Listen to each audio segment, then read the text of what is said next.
Hello everyone, I am Clara. Welcome to Clara's Story Garden, your cozy escape into the world of enchanting paranormal romance. Sit back, relax, and let the stories sweep you away. Shifter came to us on a Monday, though he didn't ruin his own life until 2 days later. He was the first Shifter I'd ever seen, and I didn't recognize him as one right away. He was in his human form, and to a mortal with untrained eyes, his wolf identity wasn't easily discernible. He looked like an ordinary man in his late 20s, albeit a stunningly good-looking one, all pent-up strength and well-built muscles, the type most women's eyes would linger on. However, it was his eyes, dark and troubled, that really attracted attention, or at least my attention. I guess I like them brooding and mysterious. I had just turned 19. I didn't know what I liked or not just yet. He waltzed into the shop like a man on a mission, his determination amusingly evident across his handsome features. I'd seen him pace the street a couple of times before making his grand entrance. I stared at him carefully. With the storm blazing behind his gaze, you'd think he was here to start a fight. The tension emanating from him slightly abated when he noticed me, though not by much. "I'm here to see the magician," he told me in a commanding tone. "I'd like to make a wish." "No," I replied, returning a book to a shelf with carefully crafted detachment. The book probably didn't belong there at all, but I didn't know my way around the shop yet. I'd only started working there 2 months ago, though calling it working was a bit of an overstatement. It's not like I was getting paid or anything. "Aren't you going to go get him?" Ethan asked, crossing his arms. "No, thanks," I replied. "I choose life." And when our visitor's expression hardened into a displeased scowl, I added, "He's off today." "Hangover." Ethan clenched his jaw, debating whether or not to force his way to get what he wanted, but in the end, he slowly nodded his head after exhaling a long breath. "When should I come back?" he asked. "Hopefully never, for your sake," I mumbled under my breath, but I wasn't allowed to say that.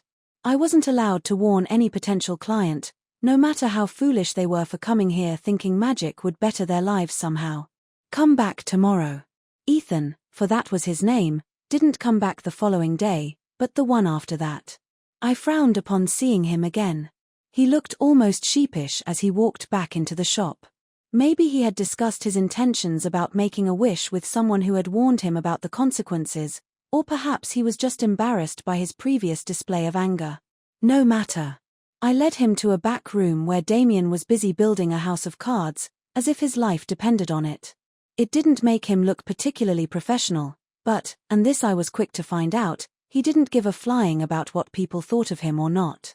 "Client," I announced, ushering Ethan into the room. Damien ignored him, adding an ace of hearts to his little project. Honestly, running this shop wasn't my responsibility, but I felt ashamed nonetheless. "He was already here 2 days ago," I added, eyeing my boss and caretaker critically. Once again, I wondered why my father had asked Damien to take care of me in the event of his death, a death which had occurred only 3 months ago. I had no knowledge of Damien's existence before then and still knew nothing about what tied him to my father to the point where he thought leaving me in his care would be a good idea, especially when one knew what the man did for a living. "I'll be with you in a second," Damien said, picking up another card with utmost concentration. He was such an odd character, from the way he looked, always disheveled as if he'd just gotten out of bed, to his unsociable and reclusive manners. Yet nothing was as odd as his job, a magician, I learned, who granted people wishes, any wish, from raising a cat from the dead to making one become president. Damien's powers were practically unlimited when it came to granting wishes, an ability given to him long ago by a demon who, in return, requested that the wisher pay a hefty price for Damien's services. "No price, no wish. What is it you desire?" Damien asked, flicking a finger at his construction, which toppled to the ground. "To become alpha of your pack," Ethan blinked at him in surprise, making Damien smirk. "Don't act so surprised. Becoming the alpha is usually what any shifter wants. Sounds like a hassle to me, but what do I know?" I wasn't sure what being an alpha meant exactly, but I was quite certain it couldn't be as much of a hassle as being a magician who ruined people's lives for a living. "Well, it's not what I want," Ethan replied with a frown. "Oh," Damien shrugged. "Then what would you like me to do for you?" Ethan briefly hesitated but squared his shoulders in resolve. My brother just took a mate, he explained with a displeased expression. I would like you to break the bond. Ethan was part of an impressively large pack. It was far from the biggest or the most powerful in the country, but it had influence nonetheless. However, it hadn't always been so. It took years for his pack to make a name for itself and establish its position in the shifter community. When Ethan was young, they had been small and insignificant, vulnerable to other wolves and dependent on other packs for survival. Ethan's mother had suffered the consequences of this weakness. They had been attacked by rogues while Ethan's father had been away from the den. Left alone to protect her children, Selena had perished at the hands of rogue wolves in front of Ethan and his older brother's eyes. This tragedy had only strengthened the two brothers' strong will to help their father rebuild their pack. This is why Ethan didn't understand how his brother, their future alpha, on whom the entire pack's survival rested, could have chosen such a weak, insignificant Omega wolf for his mate. Or rather, he did understand. Jasper was a strong, willful wolf with all the qualities to lead, but he was kind and too magnanimous for his own good. He was always trying to help people, save the unsavable, making the world a better place. So when he met Evelyn, the very definition of a damsel in distress, the most fragile, ill-equipped wolf to ever encounter the pack, of course he had taken it upon himself to become her protector. It was only a matter of time before he declared Evelyn his mate, for what better way for her to be protected than to mate with an alpha as powerful as Jasper? Ethan had nothing against Evelyn. She was bland and boring and perfectly insignificant, but she'd done nothing wrong. It wasn't her fault she didn't have what it took to mate with his brother, but he'd be damned if he'd let the Omega ruin all that his family had built. Evelyn wasn't fit to lead. Evelyn had nothing to bring to the table. Evelyn wasn't even particularly beautiful or lovable. Evelyn had to go. So you want me to break your brother's bond to his mate, Damien resumed after Ethan finished telling us his life story. By that point, I was feeling much less sympathetic to his plight because, in my opinion, it was none of his business whom his brother wanted to marry or mate with, as they like to call it among shifters. I didn't believe it was Ethan's place to choose who his brother loved, but I also knew it was none of my business to comment on what Ethan chose to wish for, so I kept quiet. Yes, I want him to forget about Evelyn and find a better suited for the job, Ethan continued, looking more and more resolute as time passed. Honestly, what a selfish prick. Can you make that happen? He asked, looking somewhat intrigued. Of course, Damien replied, giving him a hardened look. But it will cost you. I frowned in annoyance. Why did he have to agree to such a selfish, obtuse wish? How much do you want? Ethan asked. It's not money I want. I'll grant your wish, and in exchange, I'll take what matters most to you. I shivered, just like I always do when Damien explains what a wish costs, what matters most to you. But what is it that matters most to a person? And in Ethan's case, what is it that matters most to a wolf shifter looking to protect his brother and his pack? I guess that would be my Lamborghini, he says with a displeased frown, making me roll my eyes. A car. That's his big thing, really? But I'm happy to give it up for Jasper's sake, he adds. Damien sags into a chair, sending our guest a bored look. I guess I could use a new car, he says with a shrug, though keep in mind what matters most to people is rarely what they'd expect. I can't guarantee I'll be taking your car for payment. I'll be taking what matters most to you. It's definitely the car, Ethan insists with a smirk. It's vintage. If you say so, Damien shrugs. I'll let you think about it for a minute. I think my assistant wants a word. He turns to me, who indeed wanted a word, or more accurately, to yell at him for agreeing to grant this stupid shifter's wish. Don't do it, I implore once we're alone in the adjacent room. It's a selfish wish. He's going to ruin this couple's chance at happiness. I don't make the rules, Damien reminded me, sounding perfectly indifferent to my plight. If a client wishes to make a wish, then I'm obligated to accept. But you could discourage him, I argue. Make him understand what he wants is wrong. How would you know it's wrong? You've met him for all of 10 minutes, and you don't know the brother or the mate. She could be a conniving for all you know. I pout, displeased. Do what you want then, I say, exiting the room. You always do. And he did. Minutes later, Damien would grant Ethan his wish, and somewhere not too far from here, a bond would break. A month later, Ethan comes home to the den to find Evelyn sitting by herself on the porch of their home, drinking one of those insipid herbal infusions she liked. It doesn't even smell good, he tells her, eyeing her cup seriously. Why do you drink that stuff, Evelyn? Evelyn, she greets him warmly, as if she only just realized he was there. Some wolf she made. Most members of the pack would have heard him coming from miles away, but Evelyn was always daydreaming about one thing or another, as if she didn't have a care in the world. Ethan didn't regret breaking the mating bond she had with Jasper for a second. Neither of them was the wiser. They didn't even remember being bonded and hadn't suffered from this new reality where a romantic relationship between them was never in question. Ethan had made sure of that when making the wish. He didn't want Jasper to renew the bond down the line, and he had to ensure he'd never be tempted to court Evelyn ever again. Also, he didn't want Evelyn to be sad. She may be useless, but Ethan wasn't a monster. He had no desire to break a poor girl's heart. Evelyn was nice. She didn't deserve that. Would you like me to make you one? She smiles, pointing at her drink. It's a bit of an acquired taste, but it's very good for the body. Ethan had no desire to try her drink whatsoever, but Evelyn looked so hopeful and eager to please that, for some reason, he replied, I guess if you add whiskey to it. I can do that, she said, looking pleased. Wait here. They drank their infusion together in silence after that. Ethan had always known Evelyn wasn't particularly skilled in the art of conversation, just like she wasn't particularly skilled at anything at all. Most women from the pack were always eager to speak with him, either about a pressing matter that needed solving or with the intent to flirt.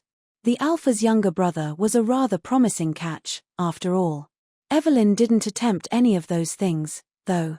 She just sat there, emanating peaceful waves that, while unsettling at first, felt rather nice now that he thought about it. You know, Ethan, she tells him as he's about to retreat back inside, I always wanted to thank you. Thank me? He asked, genuinely surprised. Yes. I'm very grateful your family agreed to take me in. That wasn't my decision, Ethan confessed, feeling rather uneasy. Maybe not, but I know your brother and father. They'd never have agreed to let me stay if you'd argued against it, and for that, I thank you. An uncomfortable feeling settled in Ethan's gut. Sure, he hadn't argued against Evelyn staying, but he'd never encouraged it either. He was never particularly enthusiastic about the idea, and ever since she'd arrived, he'd made no effort to help Evelyn settle in or train to become a stronger wolf, like he would with other members of their pack. He'd seen her as a lost cause and chosen to ignore her over and over again. And yet, here she was, thanking him, as if he'd shown her any kindness. That didn't feel right. I know I'm not very strong, Evelyn said, smiling sadly, so I'm grateful you've given me a chance, Ethan. Thank you. Why are you telling me this now? He asked, curious. Evelyn turned away. Because your brother has arranged for me to be mated, she says in a bright voice that doesn't match her expression. He's from another pack, so I'll be leaving soon. Ethan agreed to act as Evelyn's chaperone during the courting period, even though the match was already arranged. Both parties were to get to know each other better before the mating ceremony to ensure the viability of the match.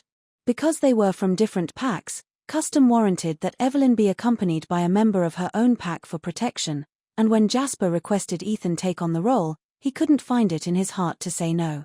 That was partially because his brother and future alpha requested it, but also because he was excited at the idea of Evelyn finding a mate outside the pack. She'd be assured a future and protection, but away from Ethan and his family.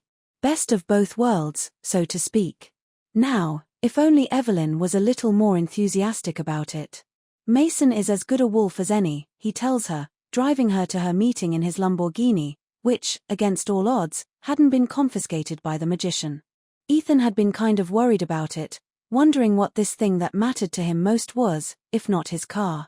But in the days after making his wish, nothing and no one he cared about had gone missing, so Ethan had concluded that whatever mattered to him most probably hadn't been very significant.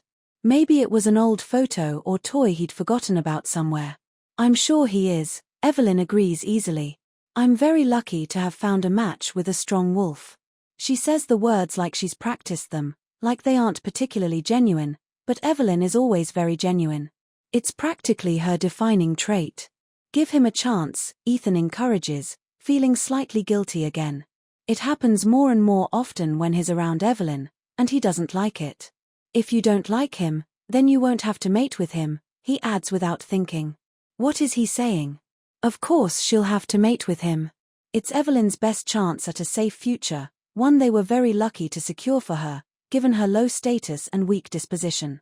But she'd been luckier before, a little voice whispers in his mind. She was your alpha's mate, your own brother's mate. There is no better wolf than Jasper, but you took that away from her. Don't worry, Ethan, Evelyn places a hand on his arm, misinterpreting his unease for something else. I'll make Mason like me. I won't let you down. The unease Ethan feels only grows further. To be honest, Mason says after Evelyn has left them alone to discuss pack politics, I'm not very difficult. I just want a nice mate who can cook and bear my children. I don't care that she's not very strong, and your father promised me a nice dowry for her. He says this reassuringly, as if this is something Ethan will be happy to hear. Strangely, he probably would have been happy to hear it only a month ago, but ever since making his wish, ever since he tore Evelyn and Jasper apart, he just hasn't been the same. It's just the guilt talking, he tells himself, as he tries to hold back a grimace at Mason's words. Except Evelyn's not some stock that can be cheaply bargained and exchanged for pragmatic reasons. She's a person with thoughts and feelings, but it's like everyone has forgotten about that somehow. Even Evelyn herself doesn't seem to pay any mind to her reservations, as if her hopes and dreams were inconsequential.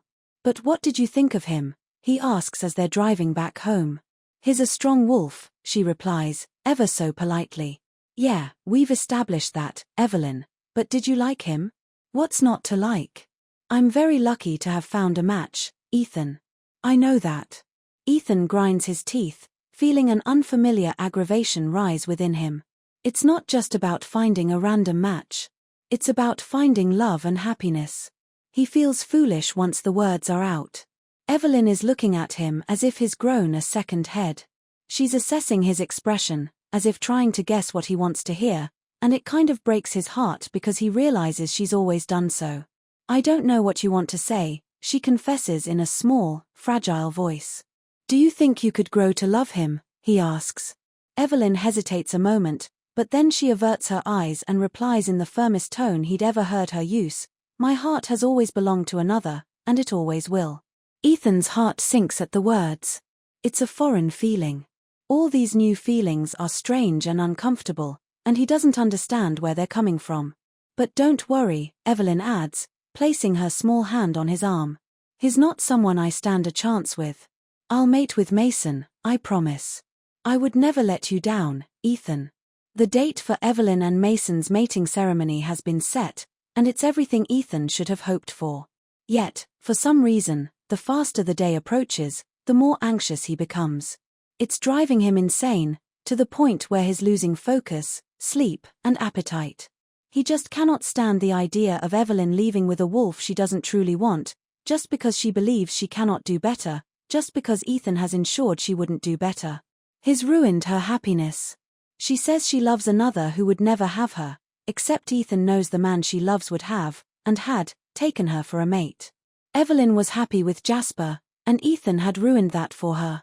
How about I train Evelyn personally, he offers his brother. If she became stronger, we could find her a better match. Jasper doesn't object. He still cares for Evelyn and would like nothing more than to see her happy. So Ethan starts spending time with her, hunting in their wolf forms, practicing her fighting skills, and trying to attune her senses and control over her abilities. And he can see how hard Evelyn tries to improve, how much she's hoping to become stronger, except he realizes not for herself or the chance to find a better mate. Evelyn's just doing it because she's trying to please him. Maybe that's your problem, he snaps at her in a fit of anger. You're always thinking of other people and what they want. What do you want, Evelyn? Do you even want to be stronger? Her kind smile breaks, and tears prick her eyes, making Ethan feel like the lowest of the low. It doesn't matter what I want, Evelyn says with resolve, because I won't ever have it. I know that, and I've made peace with that. But if I can bring a smile to someone else's face, then at least it won't have been a waste. You're not a waste, Ethan protests, feeling it in his heart to be true. It's not because Evelyn isn't strong, can't fight, or defend them that she doesn't play a role within the pack. She's calm, collected, and understanding. She reads people easily and always finds a way to help them, even to her own detriment. That's not nothing. Ethan can't believe he ever thought it was nothing. Please don't be angry with me, Evelyn says, taking his hand. I just want you to be happy, Ethan. I always have. Ethan is back at our shop not long after that event.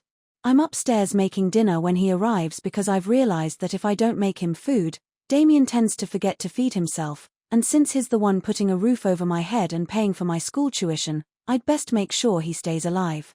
All this to say, he's the one who greets Ethan into the shop, and I only become aware of his presence once I hear yelling from below. Curiosity gets the better of me, and I hurry to the entrance of the shop to discover our shifter client yelling at Damien in a tone that makes me freeze in fear. Damien had told me Ethan wasn't human once he'd left the shop after making his wish, and I now realize he was right. He's frankly terrifying, like a beast about to pounce. I'll pay whatever you want or do whatever you want.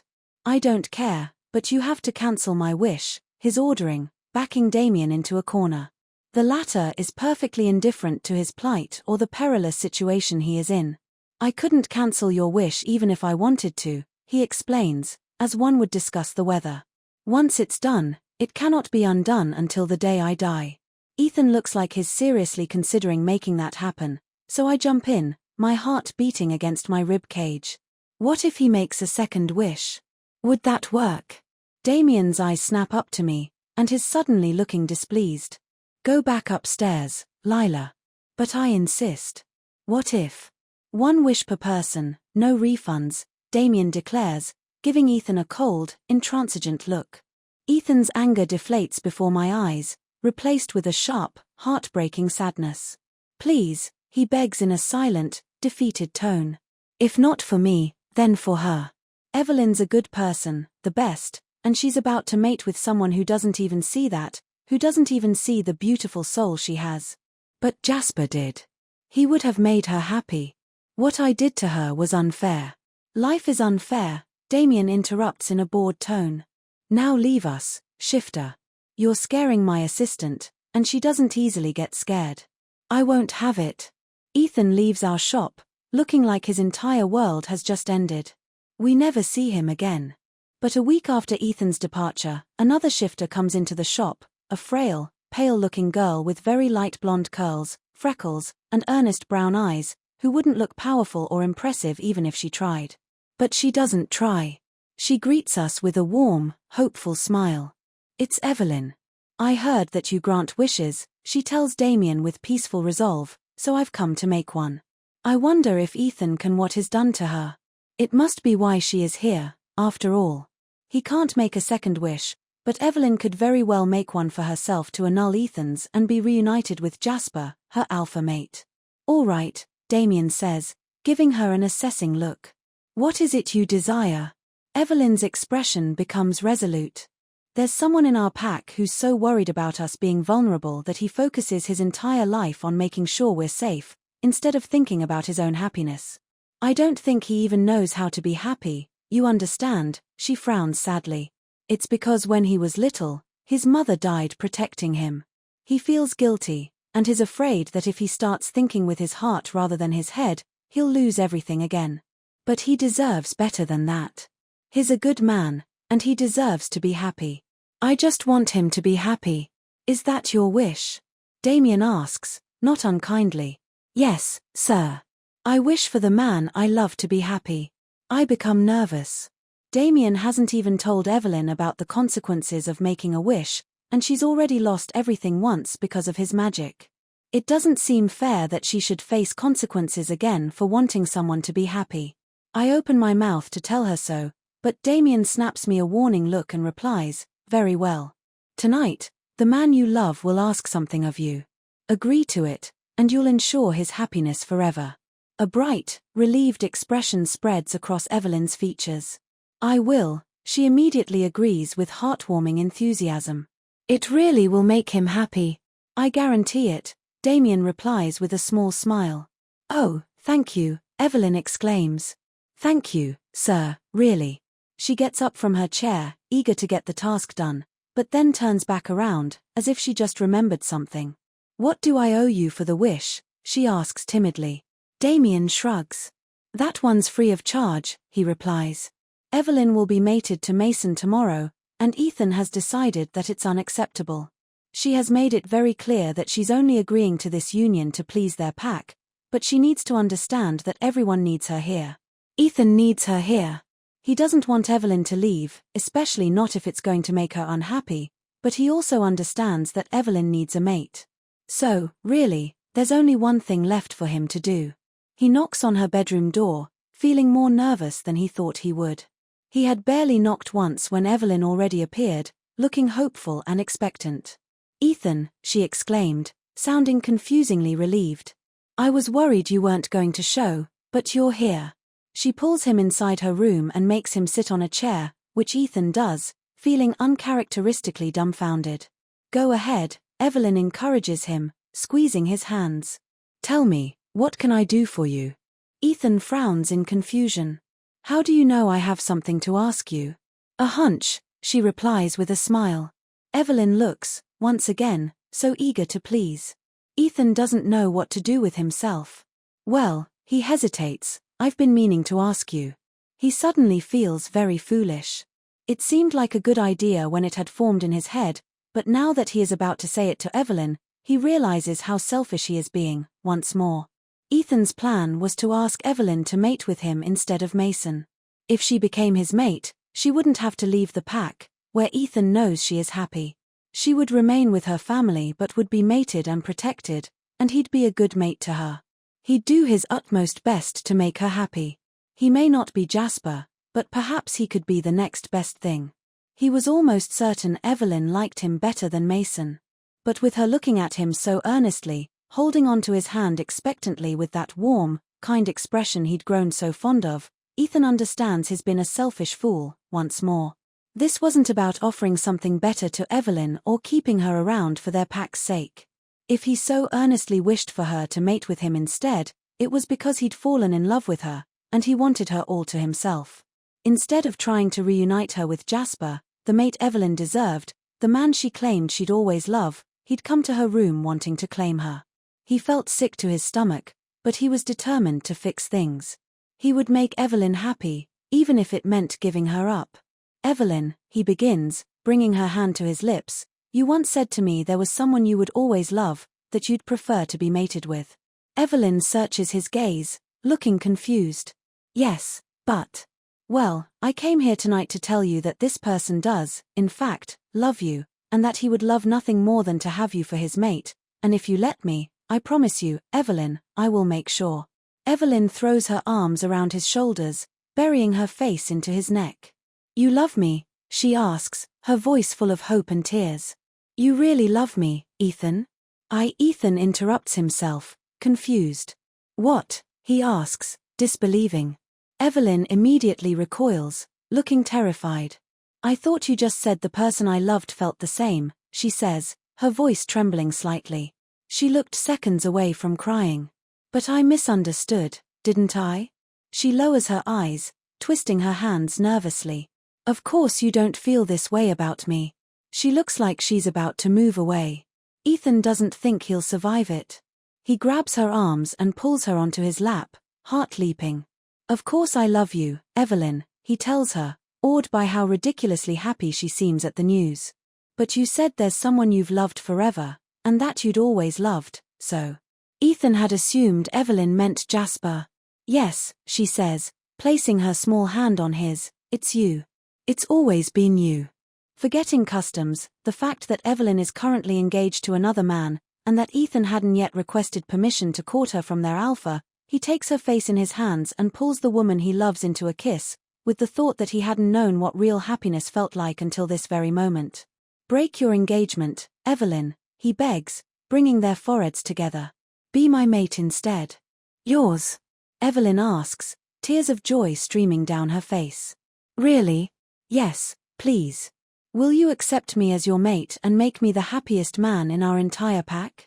Evelyn's eyes widen in surprise, but then a slow, hopeful smile grazes her lips. Yes, she replies, yes, of course I will.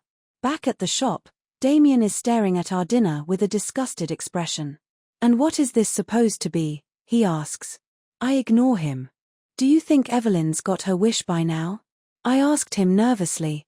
Undoubtedly, Damien replies, bringing his fork to his nose to smell my dish. I think it's burnt, he complains. Poor Evelyn. I don't think I'm going to get any sleep tonight. Why did my father leave me with a maniac who ruins people's lives? It makes no sense. Even Damien's own rules don't make sense. Is anything he ever said to me about his work even true? He always claimed he couldn't grant wishes for free, and yet, how come you agreed to grant her wish for nothing in return? I ask.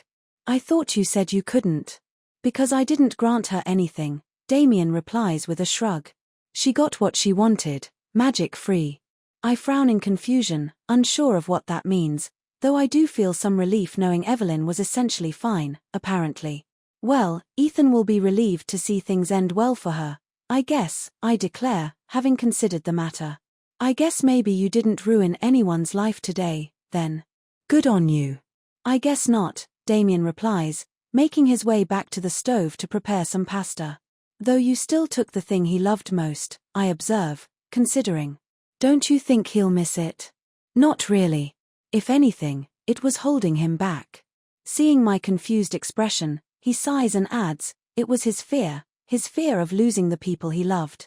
He was holding on to it like his most precious possession, so it's what I took from him as a price for his wish. That particular piece of news takes me a good minute to process. His fear. I then exclaim. But that sucks. How does it benefit you, taking someone's fear away? If anything, he helped the person on top of granting his wish. From what I gathered, this wasn't how things were supposed to work. Damien pours too much pasta into the boiling water. I can't read his expression, and I'm left staring at his back. I guess we'll find out, he eventually replies, before getting started on a sauce. Thank you for listening. If this story touched your heart, give it a like and subscribe for more beautiful tales. Tap the next thumbnail to continue your journey.